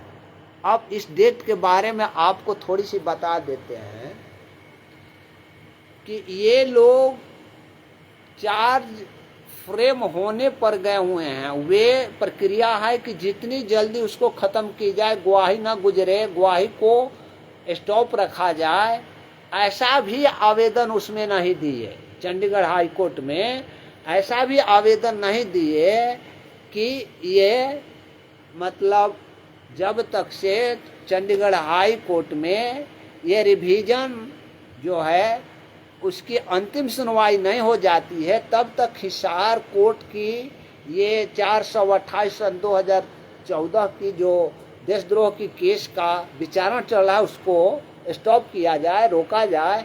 ये ऐसा आवेदन नहीं देते हैं और ये केवल रिवीजन फाइल कर देते हैं कि उन पर कोई आरोप बनता नहीं है और किसी से बहस नहीं करवाते हैं। पहले ये रखे हुए थे केडीएस हुड्डा जी को, केडीएस हुड्डा जी याद रखिए, केडीएस हुड्डा जी को ये लोग रखे हुए थे चार्ज के विरुद्ध में रिवीजन में चंडीगढ़ हाई कोर्ट में, किंतु 3-4 डेट पर वे अपना काज करते गए तो वो सुनवाई जल्दी हो जाता। किंतु इन लोगों ने क्या किया कि चांद राठी, विनोद घई, सोनी नेहवाल, करीब 8-10, ये कौन कौन तो हैं अभी नाम याद नहीं पड़ रहा है, ये सब लोग क्या किए कि केडीएस हुड्डा को हटा करके और स्वयं उसमें इन्वॉल्व हो गए। इन्वॉल्व हो करके अब पटिशन देते हैं एक कि इस रिवीजन में बहुत लंबा समय पड़ गया है, करीब 4 महीना का पड़ गया है, 20-12 को पड़ गया है। और उधर जो चंडीगढ़ हिसार कोर्ट में जो चल रहा है वो केस कंटिन्यू चल रहा है, इसलिए इसको रिकॉल करके और ये किया जाए। तो कोर्ट ने ये चंडीगढ़ हाई कोर्ट ने ये रिकॉल कर लिया और कहा कि बहस कीजिए। तो बहस करने के लिए ये लोग कहे कि हम डेट लेते हैं, आगे दिन बहस कर देंगे। जब आगे दिन बहस हो गया तो जो फिक्स किया था 19-12 को, 20-12 को, तो 20-12 से बहुत आगे निकल गया। ये लोग बहस नहीं कर रहे हैं, ये तो मतलब समझाना था बस केवल उनको केडीएस हुड्डा जी को हटाना था, क्योंकि केडीएस हुड्डा जी तो उसी समय उसको मतलब डिस्पोजल करवा देते करीब 2-3 माह में, लेकिन इन लोगों को तो डिस्पोजल करवाना नहीं था, लंबे ले जाना था और लेते गए। और देखिए जब ये लोग आए तब आपको बता देते हैं, इस पर मैं आपको डेट बताते हैं, या और सब तो नहीं बताएंगे, टोटल बताएंगे तो आपको मतलब वो गिनने में दिक्कत होगी, इसलिए मैं डेट बता देता हूँ आपको।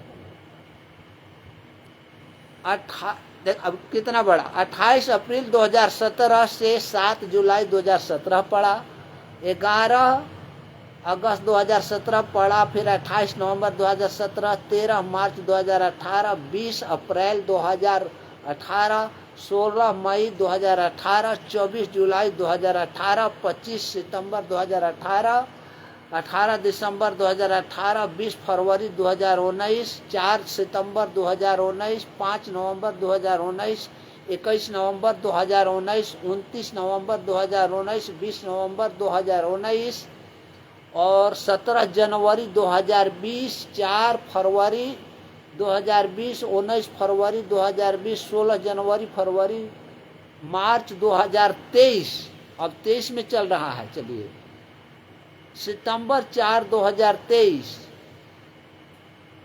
यहाँ तक चला।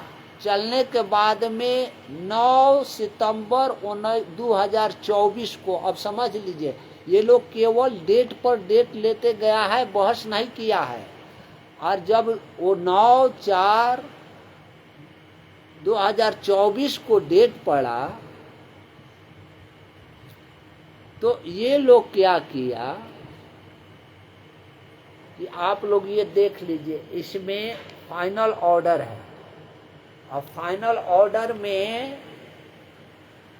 9 सितंबर 2024 को इन्होंने क्या किया कि उस केस को ही, इस केस को जो मतलब कि इसने फाइल किया था कि ये चार्ज नहीं बनता है उन पर, ये नहीं बनता है, ये नहीं बनता है, वे केस को ये लोग बहस ना करके इतने दिनों तक खींच करके ला करके और आपको बता देते हैं कि ये 9/4/2014 को विथड्रॉ कर लिया, और विथड्रॉ कर लिया।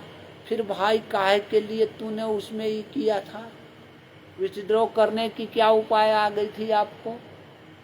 विथड्रॉ तो करना नहीं चाहे था, बस करते, जो होता सो होता।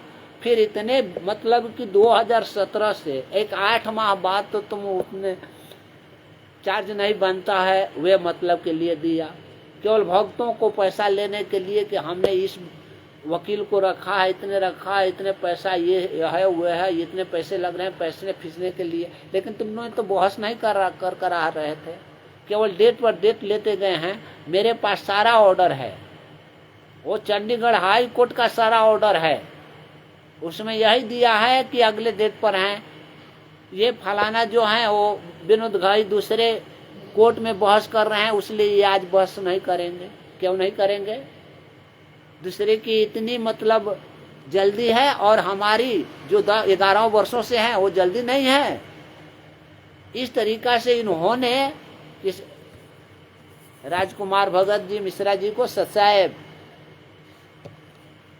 इस तरीका से मतलब कि इन्होंने कोई भी किसी भी प्रकार से नहीं किया और विथड्रॉ कर लिया।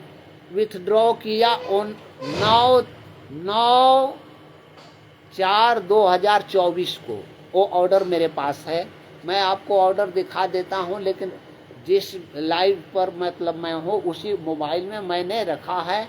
इसमें हमने फ़ोटो नहीं खींच पाया है दूसरे मोबाइल में, नहीं तो वो फ़ोटो आपको दिखा देते कि ये विथड्रॉ किए हुए हैं, और विथड्रॉ के आधार पर ये किए हुए हैं। और अखबार में भी आपको दिखाएंगे, अखबार वाला भी हमने स्क्रीनशॉट लिया था, उसमें भी मतलब उस अखबार में क्या लिखवाए हैं कि गुरुजी को हाई कोर्ट ने रिलीफ नहीं दिया। अरे मूर्ख आदमी, जब विथड्रॉ ही कर लेते हो तो वो रिलीफ क्या देगा? तुम बहस करता, रिजेक्ट करता, हम मानते हैं कि रिजेक्ट करता, सुप्रीम कोर्ट था। तुम बताओ कि किसी कोर्ट में जितने भी गुरुजी के विरुद्ध में तुमने हाई कोर्ट में दाखिल किया, सब तो विथड्रॉ किया था। बेल पटिशन भी विथड्रॉ किया था, एक को छोड़ करके। एक को जानता था कि उसमें उसको मिलने वाली नहीं है, इसलिए उसमें मतलब वो विथड्रॉ नहीं किया। बाकी जितने भी मिलने वाले थे उसमें तो तुमने विथड्रॉ कर लिया।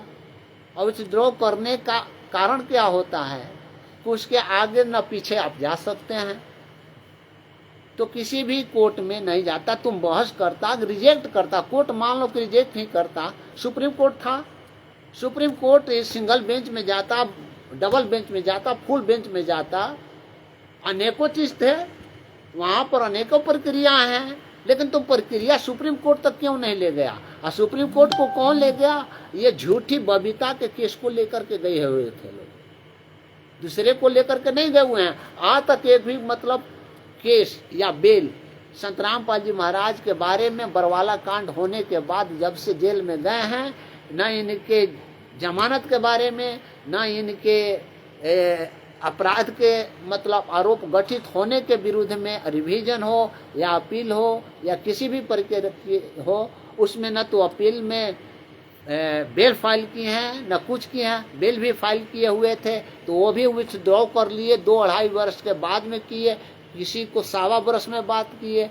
ये तो अब समझ लीजिए 2017 में फाइल किए थे, 8 माह के बाद, और 2020 में यानी 7 वर्ष में विथड्रॉ कर दिए। क्या जरूरत थी? 71 जब 8 महीने के बाद में जब रिवीजन गए तो 71 गवाह तो गुरुजी के विरुद्ध में हो गए थे। तो इसका मतलब है कि तुम आरएसएस हो या मैनेजमेंट हो, तुम लोगों की मंशा क्या है? तुम लोगों की मंशा है गुरुजी को फांसी तक पहुंचा देना। अरे फांसी तो हो ही गई है, फांसी के बराबर ये कम नहीं है कि जो मरते दम तक आजीवन कारावास उसी एक कोठरी में मतलब अपना समय बिताते रहे। आने देने के लिए कोई भी प्रक्रिया नहीं किया, और जो भी आने जाने के लिए प्रक्रिया करने जाता है तो तुम लोग उसका विरोध करते हो। इसका मतलब क्या है?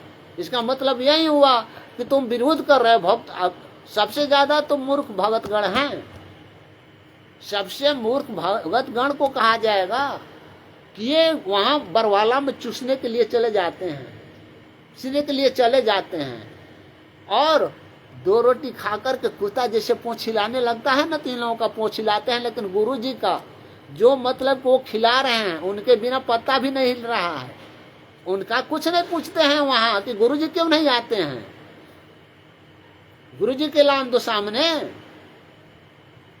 हम नाम दीक्षा देने के लिए माना नहीं करते हैं, लेकिन गुरु जी के पास ले जाकर के दिलवाओ। अपने यहाँ सेंटर खोल करके क्यों नाम दीक्षा दिलवा रहे हो? ले जाओ जेल में, तुमसे मिलते हैं, तुमसे मिलने के लिए बात करते हो। वैसे ऑडियो वीडियो आते हैं तो छोड़ो ना, सारी भक्तों को ले जाकर के वहां मिला दो। तुम अगर चाहोगे तो सब लोग मिल जाएंगे। तो मिलाने देता क्यों नहीं है? तो नहीं मिलाने देता क्यों? क्योंकि मिलाएंगे तो गुरुजी तो खुद पता चल जाएगा। वो भगतगण हमारे साथ रहेंगे कैसे? वो तो गुरुजी के बात पर चल जाएंगे। हमें पैसे कहाँ से मिलेंगे, हमें रुपए कहाँ से मिलेंगे? अरे भगतगण भी आप कम से कम खुद को अपने सोचो। सोचोगे तब कुछ मतलब ये होगा। नहीं सोचोगे तो गुरुजी आने वाले में से नहीं है, फांसी तक ये लोग ले जाएंगे। आज कहने लगे ना कि गुरुजी की क्या मतलब है, गुरुजी अब नहीं आवेंगे, अब वहीं से सतलोक चले जाएंगे। और सतलोक कैसे जाएंगे? गुरुजी अपने ऊपर कलंक लेकर के जाएंगे कि हमने वो बम पड़ाका वगैरह पुलिस फौजदारी को मतलब ये किया है। अरे कोई भी परमात्मा, कोई गुरु अपने ऊपर ऐसी काला धावा लेकर के जाएगा? तुम और आप, हम सब मूर्ख हैं कि अपनी आवाज नहीं उठाते हैं, अपनी मतलब ये बात को नहीं रखते हैं। अपनी बात को जब तक से नहीं रखेंगे, जब तक से वो एक बच्चा भी होता है, जब अपनी आवाज नहीं उठाता है, यानी आवाज उठाने का मतलब जब तक से रोता नहीं है ना, तो उसकी माँ भी दूध नहीं देती है। जब नहीं उठाओगे, नहीं रोओगे, नहीं चिल्लाओगे तो दूध नहीं मिलेगा। और तुम्हारी माँ बैठे हुई जेल में है। इसलिए आप भक्तों को ये आवश्यक रूप से अपने अपने ही क्षेत्र में आवाज तो उठाने पड़ेंगे, अपने लोगों को आवाज उठाने पड़ेंगे। हम कोऑर्डिनेटर, संचालक, जिला कोऑर्डिनेटर, स्टेट कोऑर्डिनेटर सबसे ये कहते हैं कि आज भी आप मान जाओ, आज भी आप सुधर जाओ, आज भी आप अपने नाम दान दीक्षा देना बंद कर दो। अगर परमात्मा के वाणी पर चलते हो तो नाम दीक्षा देने वाले को ले जा करके और जेल के 4 दीवारी के अंदर में नाम दीक्षा दिलवाओ, तब हम जानेंगे कि तुम राष्ट्रीय समाज सेवा समिति या मैनेजमेंट अपने गुरु के लिए काम करते हो। अब बहुत ये बात हम लोग परमात्मा की दया से इस फर्रुखाबाद में विशेष रूप से रखेंगे। विशेष कार्य वहाँ होगा, विशेष वार्ता होगी। आप सभी या जितने भी हमारे भाई बहन हैं, चाहे जगत के हों, चाहे भगत के हों, चाहे किसी भी प्रकार के हों, वो अधिक से अधिक रूप में वो फर्रुखाबाद में ये 6-7 को रखी गई है। वो अधिक से अधिक आवें और आप सभी इस बात को लेकर के आवें कि हमें कुछ करना है। इस बात को लेकर के नहीं आवें कि हमें केवल सुनना है। नहीं, सुनते रहोगे, आज तक सुनते रहे हो, 11 वर्ष बीत गए हैं, लेकिन सुनते रह गए। लेकिन सुनने के लिए नहीं, कुछ करने के लिए, यानी सुन करके कुछ करने के लिए आइए। आपका स्वागत है। और जितना भी अधिक से अधिक आप आवेंगे, परमात्मा दया करेंगे, सबको दया करेंगे। अजय भगत जी को सत साहेब भगत जी, आप सभी को सत साहेब भगत जी, आज आप सभी को हमने बहुत काफ़ी समय लिया और आप सभी से यही प्रार्थना करेंगे कि आप सब लोग जितना अधिक हो अपने अपने मोबाइल से फर्रुखाबाद में आने के लिए स्टिकर बना करके और उस सत साहिब चैरिटेबल ट्रस्ट का मतलब अपना ये डिजाइनेशन दे करके, चाहे वो प्रदेश भगत हों, प्रदेश अध्यक्ष हों, चाहे वो जिला अध्यक्ष हों, सभी अपने अपने स्तर से चारों तरफ से फैला दें कि वहाँ पर फर्रुखाबाद में इस प्रकार से बैठक होनी है और ये बैठक कानूनी तरीके से मतलब की जाएगी। ये कानूनी तरीके से हम बर्ताव करेंगे। हमें कबीर परमेश्वर भक्ति मुक्ति ट्रस्ट के इन गुंडों के जैसा ना हथियार लेना है, ना कुछ लेना है। हमें जो कानूनी और संविधान जो हमें देता है रक्षा, संविधान हमें जो अभिव्यक्ति देती है, ये इस बात को लेकर के हम वहाँ पर रखेंगे और उस बात के द्वारा, उस संविधान के द्वारा ये लाठी भाला बंदूक लेकर के चलने के लिए नहीं। हम ये कह रहे हैं कि संविधान के अनुसार आपको अभिव्यक्ति रखने का, आपको स्टेट कोऑर्डिनेटर हो, चाहे जिला कोऑर्डिनेटर हो, राष्ट्रीय समाज सेवा समिति हो, चाहे अन्य संचालक हो, चाहे आश्रम हो, चाहे कहीं भी आश्रम हो, आपको अभिव्यक्ति रखने के लिए अधिकार है। आप वहाँ रखें, आवाज उठाओ, तब हम आपके साथ हैं, अन्यथा हम आपके साथ नहीं हैं। फर्रुखाबाद में पूर्ण रूप से प्रण ले करके और ये कार्य हम लोग कानूनी तरीके से आगे बढ़ाएंगे। इसी के साथ हम आप सभी से प्रार्थना करेंगे कि आज के लिए मेरा जो भी समय है वो समाप्त होता है, यहीं अपनी बात यहीं ख़त्म करता हूँ। और जो भी भूल चूक वगैरह बोलने में या देखने जानने में हो गई हो तो माफ़ करना। बाकी सभी वर्मा, ये त्रिभुवन दास जी वगैरह हों, हरीश भगत जी हों, चाहे अन्य देवपाल भगत जी हों, रामचंद्र भगत जी, चाहे अन्य सभी भगत जितने भी हमारे साथ जुड़े, जितने भी सुने, भगत के हों या जगत के हों, सभी को मेरा प्रणाम, मेरा स्वीकार अवश्य प्रणाम जो है वो स्वीकार करें। सत साहेब, जय बंदी छोड़ की, राम राम। सत साहेब।